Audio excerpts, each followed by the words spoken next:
ઓજી તારા બાયોડેટા છે મારી પાસે, બોલતો જા. શેરી ગરબાથી શરૂ થયેલા સ્ટેપ 3 તાલી, દોઢિયું, હિંચ, ડાકલા, સનેડો ગલી ગલીએ પહોંચી ગયા છે. I like it. લોકોને અલગ અલગ વેરિએશન મળી ગયા જેથી એમને એનર્જી પર રહે ને લોકોને મજા પણ આવે. એટલે ઓજી સ્ટેપ્સ બધાને ગમવા લાગ્યા. મેં તમને કીધું તું આપણે ભેગા થઈ જઈએ, રાજ કરીશું, પણ તમે આયા નહીં એટલે હું મળવા આવ્યો છું. બાયોડેટા તો તારે પણ મારી પાસે છે. એક યુનિવર્સિટીમાંથી પેદા થયેલો સ્ટેપ છે તું. એમણે તને એનું નામ લેવાની ના પાડી એટલે હવે અલગ અલગ નામથી વખણાય છે. ઝોમ્બી સ્ટેપ ને અવર સ્ટેપ ને પેલો સ્ટેપ. તમારામાં કોઈ રેન્જ નથી, થાક ના લાગે એટલે આખી રાત ગરબા થાય છે. અને એસ્થેટિક વિડીયોઝ બને છે, રીલ્સ બને છે, એટલે જેન્સી લોકો તને સપોર્ટ કરી રહ્યા છે અને તને એમાં મજા આવી રહી છે. જેન્સીના સપોર્ટના કારણે તને એવું લાગે છે કે હવે તું ઓજી સ્ટેપને ટેક ઓવર કરી લે. વાવ, આઈ લાઈક ઇટ. ઘણી ડિટેલ્સ છે તારી પાસે. એ જ કહું છું, ટ્રેન્ડ બદલાય છે પણ સ્ટેપ્સ એજ ટ્રેન્ડ બદલાઈ ગયો છે, અમારો જમાનો છે. હાથ મિલાઈ લે, આપણે બે રાજ કરીશું.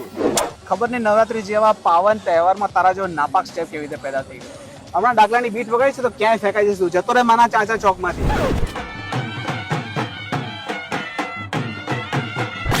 એ તારી ચીબડી બહુ ચાલે છે ઓજી. પગ વધારે ચાલે છે. મારા સ્ટેપ્સ ના ભૂલીશ તું.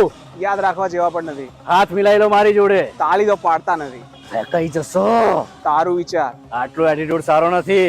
માતાજીના શ્રદ્ધાથી ગરબા કરવાળા રીલ્સ અને વ્યૂઝના ચક્કરમાં નથી પડતા. ચાલ નીકળ અહીંયાથી.